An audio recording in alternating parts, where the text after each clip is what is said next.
In today's video, we are going to discuss about integration by parts, which is very important topic for second year mathematics, especially for year 2021. इस topic से आपका एक पूरा long question cover हो सकता है अगर आपको ये टॉपिक बहुत अच्छे से आता है।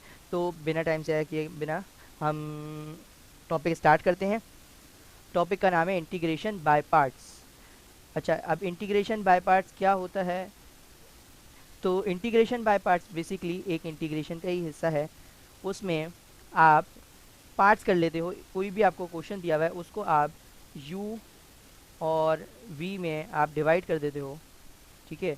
u और v में आप उसको डिवाइड कर देते हो और फिर उन पे अलग अलग मेथड लगा के उनको सॉल्व करने की कोशिश करते हो। अच्छा, जो इंटीग्रेशन बाय पार्ट्स का बेस फार्मूला है वो ये आपके पास यहाँ पे मेंशन किया हुआ है। ये आपका बेस फार्मूला हो गया इंटीग्रेशन बाय पार्ट्स का, ठीक है। ये जो पूरा फार्मूला है ये आपका इंटीग्रेशन बाय पार्ट्स का बेस फार्मूला हो गया, ठीक है। इंटीग्रेशन बाय पार्ट्स में आप इसको इस तरह सॉल्व करेंगे कि आप एक वेरिएबल को एक टर्म को आप u सपोज करेंगे और उसको सॉल्व करने का तरीका ये होगा कि u वाली टर्म एज इट इज़ आएगी फर्स्ट टर्म में, और जिसको आपने u सपोज किया होगा उसका डेरिवेटिव लेके आप दूसरी टर्म में भी यूज़ करेंगे। तो दो टर्म्स का ये फॉर्मूला है, ठीक है। दो या तीन टर्म्स का ये फॉर्मूला कह सकते हो आप। ये c भी इंक्लूडेड है। उसमें u जो वेरिएबल आप सपोज करेंगे फर्स्ट टर्म में आप u एज इट इज़ लिखेंगे, सेकंड टर्म में आप u का डेरिवेटिव लेंगे, ठीक है। अच्छा, अब जहाँ तक बात है v की, तो v का आप इंटीग्रल लेंगे। जो वेरिएबल आप v सपोज करेंगे आप उसका इंटीग्रल लेंगे, ठीक है। और वो दोनों टर्म्स में आपके इंटीग्रल ही काम आएगा, ठीक है। अच्छा, अब सवाल पैदा होता है कि हम u क्या सपोज करें, v क्या सपोज करें, ठीक है। तो इन सवालों का एक ही जवाब है कि u और v किस तरह सपोज किया जाए। एक वर्ड है लिख रहा हूँ मैं यहाँ पे, लिएट, LIATE। अच्छा, अब इस वर्ड का क्या मतलब है इसको पहले समझते हैं। इस वर्ड का कुछ इस तरह से मतलब है कि ये L stands for log function, ठीक है। I stands for inverse function, ठीक है। A stands for algebraic function, ठीक है। And T stands for trigonometric function, ठीक है। और E stands for exponential function,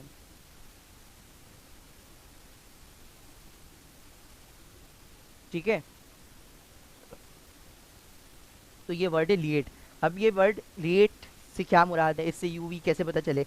अच्छा, आपको जब आप u सपोज करने जाएंगे तो आप ये देखेंगे कि आपके पास कौन से फंक्शन मौजूद हैं। अगर आपके पास सवाल में दो फंक्शन मौजूद हैं जो कि हैं LI, मीन्स लॉग फंक्शन भी है इनवर्स फंक्शन भी है, उसको इंटीग्रेट करना है, तो आप प्रेफरेंस किसको देंगे, किसको u सपोज करेंगे? तो आप u सपोज करेंगे जो लॉग वाला फंक्शन होगा, और जो बच जाएगा उसको v सपोज करेंगे। सपोज करें आपके पास आ जाता है सवाल जिसमें आपके पास अलजेब्रा एंड ट्रिग्नोमेट्री का सीन बन रहा हो, तो आप एलजेब्रिक जो फंक्शन है आप उसको u सपोज करेंगे, ट्रिग्नोमेट्रिक को आप v सपोज करेंगे। सपोज करें आपके पास कंडीशन बन जाए कि आपके पास inverse function and exponential function आ जाए, तो आप u जो है वो इन्वर्स फंक्शन को सपोज करके सॉल्व करेंगे और v आप एक्सपोनेंशियल फंक्शन को रखेंगे, ठीक है। इस तरह से ये प्रेफरेंस ऑर्डर है कि फर्स्ट प्रेफरेंस आपकी लॉग होगी अगर लॉग मौजूद होगा, सही है, u सपोज करते वक्त, और फिर इन्वर्स होगी अगर इन्वर्स मौजूद होगा सवाल में, तो अलजेब्रा होगा अगर अलजेब्रिक फंक्शन होगा अगर अलजेब्रिक फंक्शन मौजूद होगा सवाल में, ट्रिग्नोमेट्रिक फंक्शन, ठीक है। और फिर इसके बाद जो बचा उसको आप v सपोज कर लेंगे, ठीक है। यहाँ तक आई होप कोई मसला नहीं होगा, क्लियर हो गया होगा, ठीक है। इसी रूल को फॉलो करते हुए यहाँ पे हमारे पास फर्स्ट क्वेश्चन है। फर्स्ट क्वेश्चन में हमारे पास यहाँ पे अगर मैं देखूँ तो एक ही फंक्शन आपको दिख रहा है जो कि है लॉग फंक्शन, और लिएट के मुताबिक लॉग सबसे पहला फंक्शन है और आप इसको यू सपोज करते हैं। अच्छा, अब इस सवाल में लोगों का क्वेश्चन होगा कि यू तो हम सपोज कर ले एल एन को, वी क्या है यहाँ पे। अब अगर सवाल में आपको वी नहीं दिया हुआ, मैं आपको इंटीग्रेशन बाय पार्ट्स की खूबसूरती बताऊँ कि ये ऐसा तरीका है, मेथड है कि ये आप जो है हर सवाल में अप्लाई कर सकते हो इंटीग्रेशन के, और मैक्सिमम जगहों पे ये आपको आंसर देता है, और सेम आंसर देता है जो आप अपनी पिछली एक्सरसाइज में आप अप्लाई करके आए हुए होते हैं। वो उन सवालों को भी ये मेथड अप्लाई कर सकते हो आप, ठीक है। ये इसकी खूबसूरती है। अब यहाँ पे वी तो सपोज कैसे करें, वी क्या सपोज करें, तो आप वी को 1 सपोज कर लें, आसान सा तरीका, बाय पार्ट से सॉल्व करना है ना। तो आपने यू सपोज किया एल एन एक्स, ठीक है, और आपने यहाँ पे वी सपोज कर लेना है 1, ठीक है। मैंने क्या बताया था कि यू को आपने करना है डेरिवेट, जो फॉर्मूले के मुताबिक यू को आपने करना है डेरिवेट, और ये डेरिवेट होके हो जाएगा 1/x, सही है। और v को आपने करना है इंटीग्रल, v का आपने लेना है इंटीग्रल, ठीक है। तो ये इंटीग्रेट होके हो जाएगा x plus C. Then you will apply the formula of integration by parts, और वो फॉर्मूला कुछ इस तरह से है कि u dot v d x equals to u as it is integral v dx, then negative sign, and second term will be derivative of u into integral of v and whole integral plus c. Now we will replace values in this formula.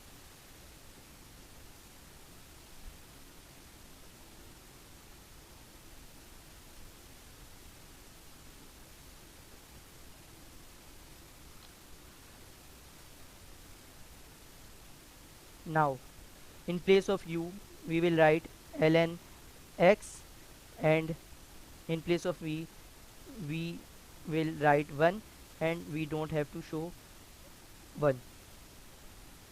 Now on the place of u ln x, on the place of integral of v we will write only x, not plus c, because this formula contains plus c at the end, that's why we are not putting c in the middle.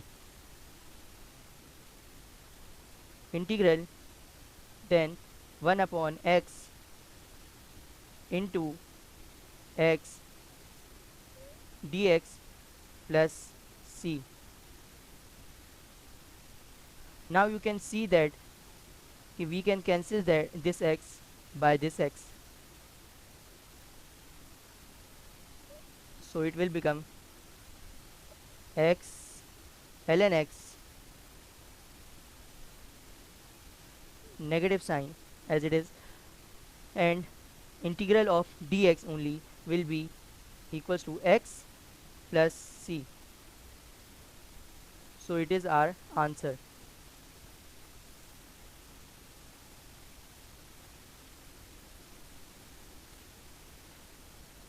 So you can see that this is how much this integration by parts is simple. Now moving on to the second question.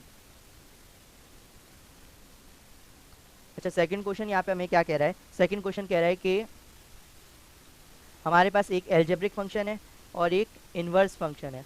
अब according to LIATE LIATE, according to this rule, this word, we have a combination of inverse and algebra. So we will suppose u tan inverse as u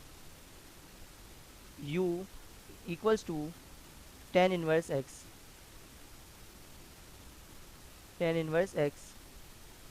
and we will suppose v as x square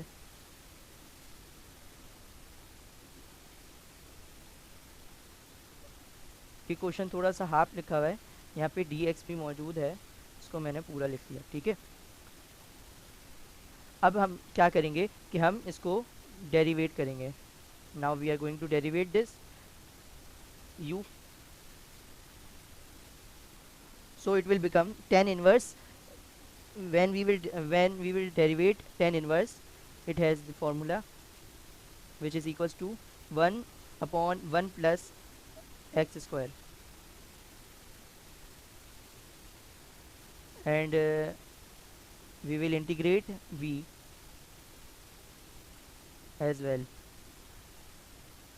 It is written x square, so the integral of this will become x cube upon 3 plus c.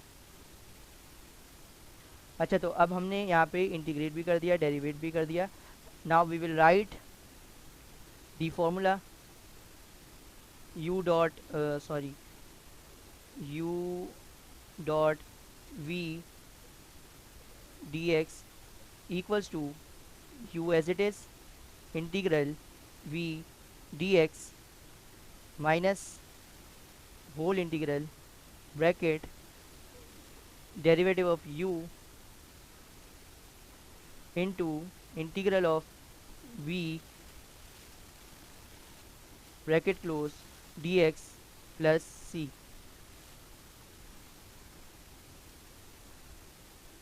अब हमने इसको फॉर्मूले में चीज़ें put करनी है और हमारे पास आंसर कुछ बनना शुरू हो जाएगा. अच्छा, हमने u जो सपोज किया था वो tan इनवर्स था और एक्स स्क्वायर, तो ये हमने question as it is copy कर दिया इस तरफ. अब u पहले लिखें, v पहले लिखें, इधर मसला नहीं होगा. बस सपोज आपने बिल्कुल सही से करना है, ठीक है. पहले आप कुछ भी लिख लें, मसला नहीं होता, ठीक है.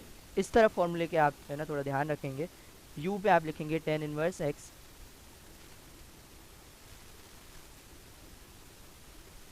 और आपके पास ये बनेगा एक्स क्यूब अपॉन 3, और यहाँ पे माइनस इंटीग्रल ये आएगा 1 plus x square, 1 plus x square into x cube upon 3 dx plus c. अब यहाँ पे ये जो 3 है ये तो बाहर आपके पास कोफिशिएंट में लिख लेंगे, और इसको भी मैं दूसरी तरफ लिख लूँगा कुछ इस तरीके से. ये हो जाएगा 1/3 x cube tan inverse x, ठीक है. अच्छा, अब अगर आप दूसरी तरफ गौर करें तो यहाँ पे भी मैं 1/3 बाहर लिख देता हूँ. इंटीग्रल ये हो जाएगा x cube upon 1 plus x square.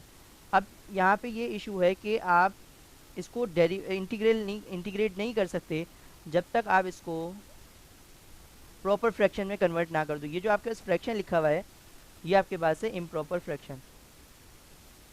ये जो आपके पास फ्रैक्शन है ये एक आपके पास इम्प्रॉपर फ्रैक्शन है. अब इम्प्रॉपर फ्रैक्शन क्या होता है ये सवाल.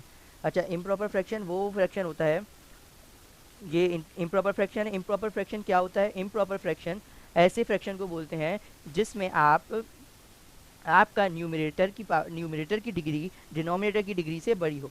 अब यहाँ पे आपको इसमें डिनोमिनेटर की डिग्री आपको बढ़ानी है न्यूमरेटर की डिग्री से, तो हम इसको सिंप्लीफाई करेंगे, फिर हमारा ये इंटीग्रेट हो पाएगा.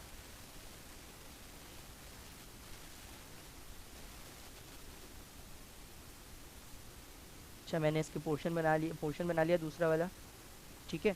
तो मैं साइड पे यहाँ पे लिख सकता हूँ. मैं इसी को आगे लेके चलूँगा, बट यहाँ पे मैं एक छोटा सा रफ वर्क करना चाहूँगा और आपको दिखाना चाहूँगा. अब मैं इसको जो है मुझे इसको लाना है प्रॉपर फ्रैक्शन में, ताकि मेरी जो है ना डिनोमिनेटर की डिग्री बढ़ जाए, ठीक है. इसको प्रॉपर फ्रैक्शन में लाने के लिए एक तरीका ये यूज़ किया जाता है कि कोशेंट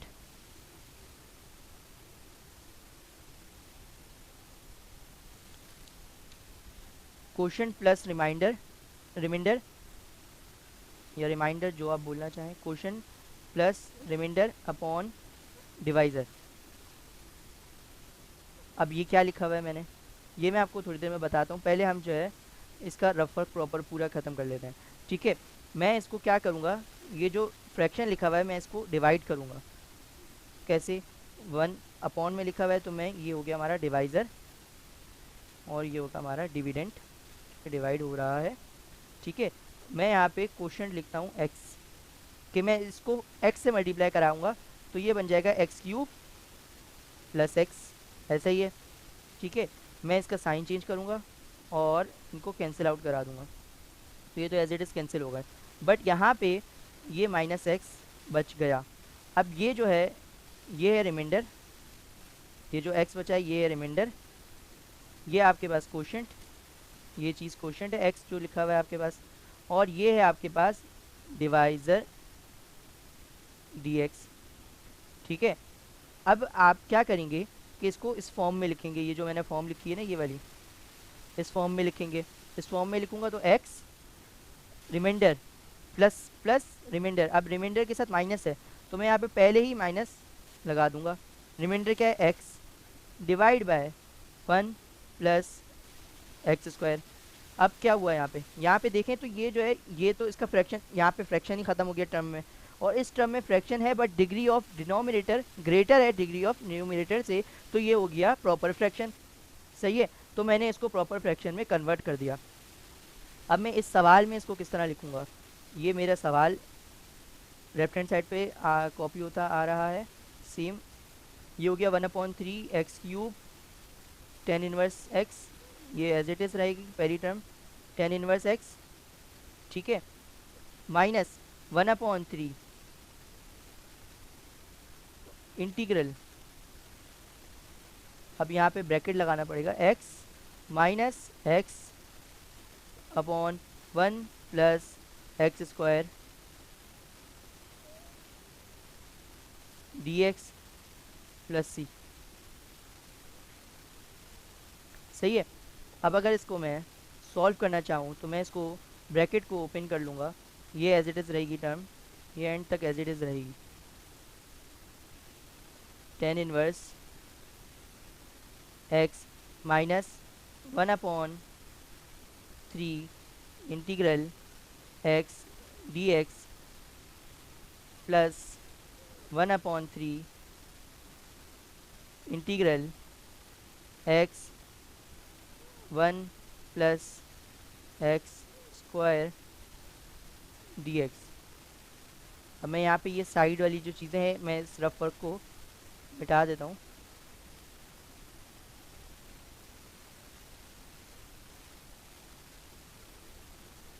से ये कुछ इस तरह से बन जाएगा, मैं इस रफ वर्क को मिटा रहा हूँ ताकि जगह बन जाए।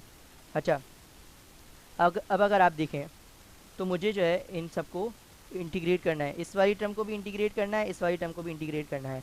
अब इस वाली टर्म को तो मैं एज इट इज़ इंटीग्रेट कर दूंगा क्योंकि एक्स का आपके पास डेरिवेटिव मौजूद है, बट यहाँ पे आपके पास ये जो एक्स है 1 प्लस एक्स स्क्वायर, इसका डेरिवेटिव पूरा मौजूद नहीं है। यहाँ पे आपके पास, यहाँ पे आपको दिया हुआ तो है एक्स, लेकिन इसका पूरा डेरिवेटिव जो आता है इस पूरे का डेरिवेटिव जो आता है वो आता है 2x। तो जो है इसका डेरिवेटिव जब 2x आता है तो मैं मल्टीप्लाई डिवाइड बाई 2 कर दूंगा यहाँ पे, तो क्या होगा, मैं मल्टीप्लाई बाय 2 करूँगा तो ये 2x हो जाएगा, और डिवाइड बाय 2 करूँगा तो ये मैं अभी यहाँ पे लिख रहा हूँ, बाद में ये 1/3 से मल्टीप्लाई हो जाएगा। तो अब क्या होगा, अभी आसानी से इंटीग्रेट हो जाएगा। नेक्स्ट स्टेप पे 1/3 x cube tan inverse x as it is रहा। ठीक है, और जहाँ तक बात है 1/3 इंटीग्रेट करो एक्स स्क्वायर अपॉन 2 प्लस इसको भी मैं 1/6 पहले से कर दूंगा और इंटीग्रेट करूँगा तो ये हो जाएगा ln 1 प्लस एक्स स्क्वायर। अब ये ln कैसे हुआ, ये आपके पास एक फॉर्मूला होता है कि 1/x का आप इंटीग्रल लेते हो तो ये ln x आता है। ठीक है, अगर डेरिवेटिव मौजूद हो। मैं इसको सिंप्लीफाइड फॉर्म में इसका आंसर लिख लेता हूँ कि 1/3 x cube tan inverse x, जो कि एज इट इज़ आ रहा था, minus 1/6 x square plus 1/6 ln 1 plus x 1 plus x square plus c. ये हो गया हमारा इस सवाल का आंसर।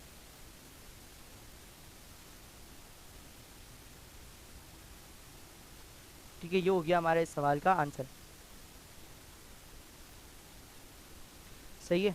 इसके बाद हम और आगे बढ़ते हैं नेक्स्ट क्वेश्चन की तरफ। ठीक है, नेक्स्ट क्वेश्चन पे हमें कह रहा है, नेक्स्ट क्वेश्चन में हमें यहाँ पे इसने दिया हुआ है 2x, बट ये है अपॉन में। अब यहाँ पे हम किस तरह अप्लाई करेंगे, यहाँ पे एक काम करते हैं, पहले 1/cos x को चेंज करते हैं। अब 1/cos x किस में चेंज हो, तो आपको याद होगी कि ये sec थीटा बराबर होता है 1/cos थीटा के। ये आइडेंटिटी फर्स्ट ईयर में आपने पढ़ी होगी, फर्स्ट ईयर में नहीं तो मैट्रिक में भी ये आइडेंटिटी यूज़ होती है, तो आपने बिल्कुल पढ़ा ज़रूर होगा। तो इस आइडेंटिटी को यूज़ करते हुए पहले मैं इसको चेंज करूँगा थोड़ा सा। इसकी फॉर्म चेंज करने के लिए मैंने इंटीग्रल का साइन लगाया। 2x मेरे पास एज इट इज़, यहाँ पे हो गया ये sec स्क्वायर 2x dx। अब इस पे हमें बाय पार्ट्स लगाना है। बाय पार्ट्स में हम दो पार्ट कर लेते हैं, u और v सपोज करते हैं। u किसको सपोज करें, v किसको सपोज करें, तो वर्ड लिएट की हम यहाँ पे भी हेल्प लेंगे, LIATE। ठीक है, वर्ड लिएट की हमने हेल्प यहाँ पे ली। तो यहाँ पे हमें पता चला कि सेक स्क्वायर जो है हमारे पास, ये ट्रिग्नोमेट्रिक फंक्शन, ये है एलजेब्रिक फंक्शन। अब यहाँ पे एलजेब्रिक फंक्शन पहले है और ट्रिग्नोमेट्रिक फंक्शन बाद में है, तो हम जो u सपोज करेंगे, let u equals to 2x, और जो हम v सपोज करेंगे, v equals to sec square 2x।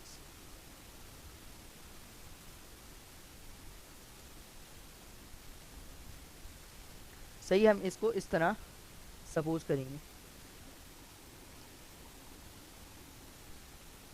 ठीक है, इसके बाद हम इस u को डेरिवेट करेंगे, तो ये हो जाएगा आपके पास सिर्फ 2। ठीक है, और हम इसको इंटीग्रेट करेंगे, तो ये वैल्यू हमारे पास बन जाएगी। सेक स्क्वायर को अगर आप इंटीग्रेट करेंगे और सेक स्क्वायर 2x है, तो एंगल का भी डेरिवेटिव मौजूद होना चाहिए। तो उस शर्त पे इंटीग्रेशन होगी, तो एंगल का डेरिवेटिव 1/2 और सेक स्क्वायर 2x का डेरिवेटिव हो गया आपके पास tan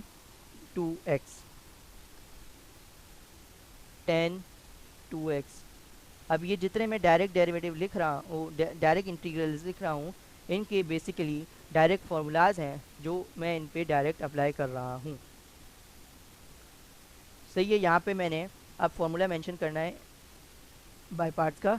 u dot v dx will be equals to u आपका as it is integral of v dx minus whole integral bracket du upon dx derivative of u, then v integral of v whole bracket close whole dx plus c। Now अब मैं इसको replace कर दूंगा फॉर्मूले को मेरे actual सवाल की वैल्यू से, जो कि u जो है 2x है और सेक स्क्वायर 2x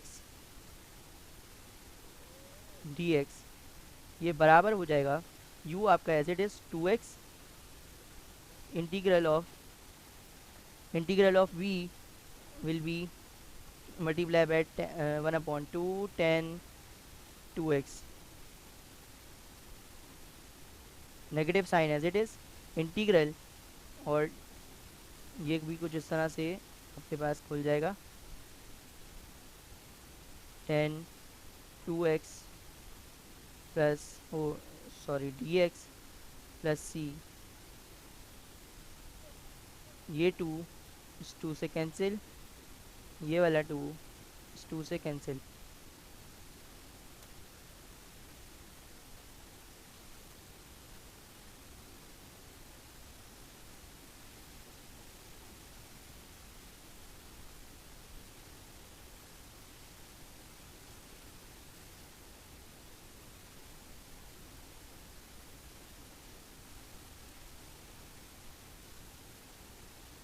अब यहाँ पे हम इसको फर्दर सॉल्व करेंगे। ये हो जाएगा एक्स टेन टू एक्स, सही है। इसके बाद नेगेटिव साइन के साथ इंटीग्रल में tan two x, tan two x d x plus c, सही है। अब इसके बाद क्या करेंगे हम, इसके बाद हम इस इंटीग्रल को सॉल्व करेंगे जो कि, अच्छा यहाँ पे एंगल का डेरिवेटिव मौजूद नहीं है तो हम मल्टीप्लाई डिवाइड बाय टू भी करेंगे, ठीक है। तो मैं डायरेक्ट इसका आंसर लिखूँगा जो कि होगा x tan two x minus sine one upon two tan two x का derivative l n sec x, l n sec two x plus c. और इस क्वेश्चन का हमारे पास ये आंसर हो गया।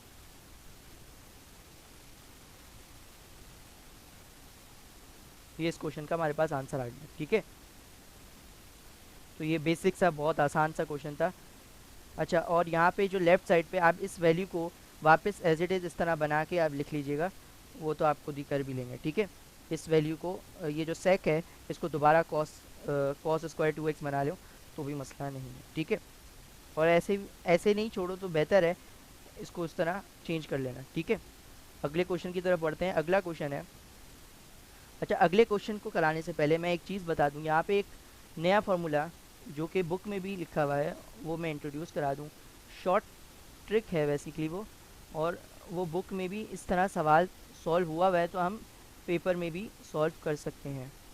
अगर बुक में ये ट्रिक लिख के और बाकायदा एग्जाम्पल एक सॉल्व की हुई है तो इस वजह से मैं आपको ये तरीका बता रहा हूँ।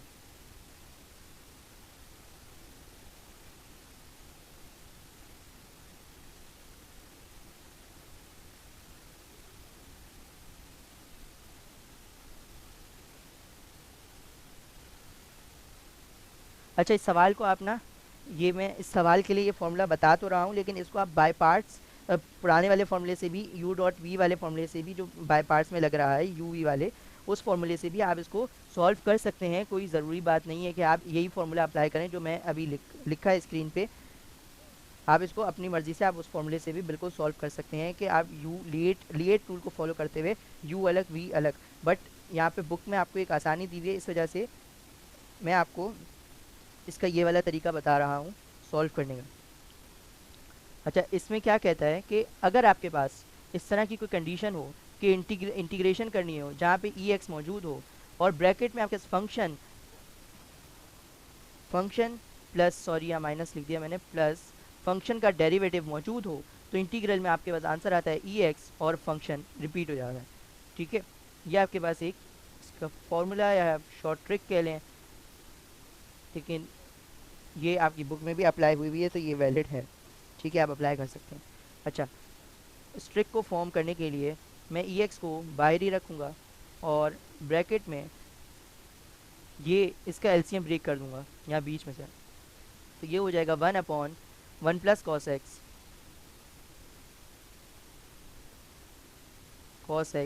Plus sine x upon one plus cos x, one plus cos x. अच्छा, यहाँ पे भी मैं डी एक्स लगाना भूल गया, तो यहाँ पे आप डी एक्स लगा लेंगे। यहाँ पे डी एक्स और यहाँ पे भी डी एक्स आएगा फॉर्मूले में। सही है, तो हम इसको फर्दर सॉल्व करते हैं। फर्दर ये क्या होगा, अच्छा यहाँ पे अब कुछ फार्मूलाज अप्लाई होंगे, तो मैं फार्मूलों का रेफरेंस दे देता हूँ। पहले तो ये कि आपको ये आइडेंटिटी याद होगी कि cos square x equals to 1 plus cos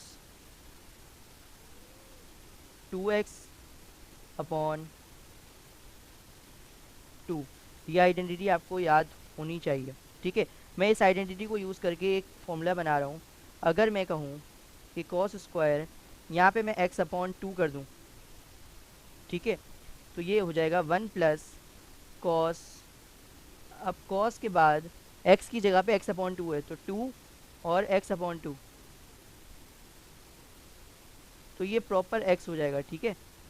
तो ये हो गया x, और अगर अपॉन 2, अब अगर मैं इस अपॉन 2 को इस तरफ लिख दूँ, यहाँ पे 2 और यहाँ से मिटा दूँ, अपॉन 2 ख़त्म कर दूँ, तो आप देखें क्या हो रहा है। तो ये देखें आप कि ये जो है, ये और ये बराबर हैं, तो मैं 1 प्लस कॉस एक्स की जगह पे 2 कॉस स्क्वायर एक्स अपॉन 2 लिख सकता हूँ, ठीक है। ये हो गई एक आइडेंटिटी। अब मैं दूसरी आइडेंटिटी आपको दूसरी साइड पे लिख के बताता हूँ।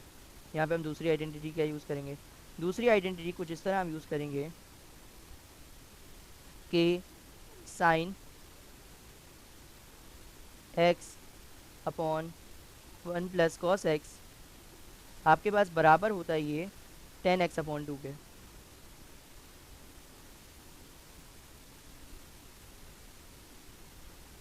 ये आपको याद रखनी पड़ेगी कि ये आइडेंटिटी इस तरह से मौजूद है, ठीक है। तो ये क्वेश्चन इस तरह की फॉर्म इख्तियार करेगा कि ई एक्स,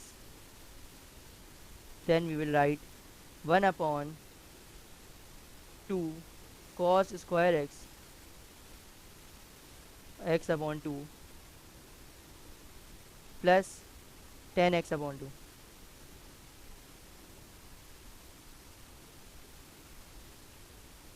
dx। अब हम इसको और फर्दर सिंप्लीफाई करेंगे पहले, फिर हम आगे बढ़ेंगे।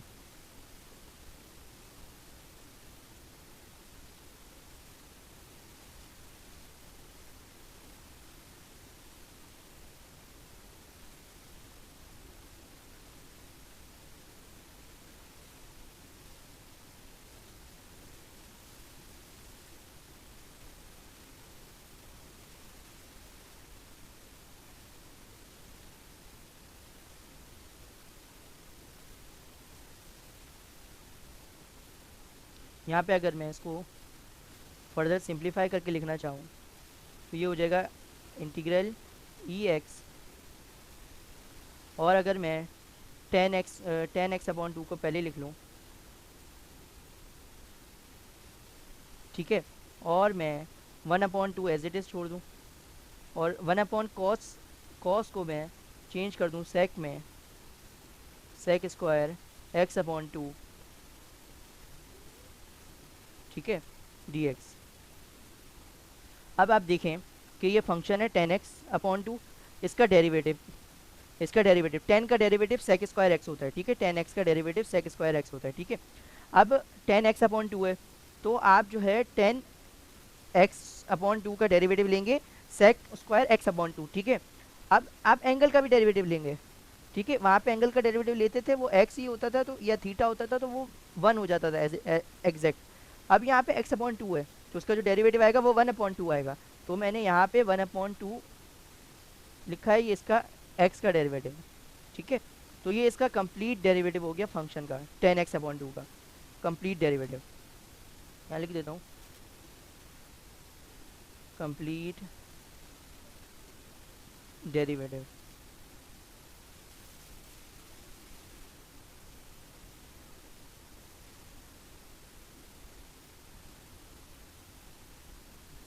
सही है। अब अगर मैं इसको अब मैं इसको जो है ना फॉर्मूला लगा के इंटीग्रेट करना चाहूँगा, तो मैं फॉर्मूला लिख लेता हूँ यहाँ पे e x f x plus f dash dash x equals to e x f x plus C.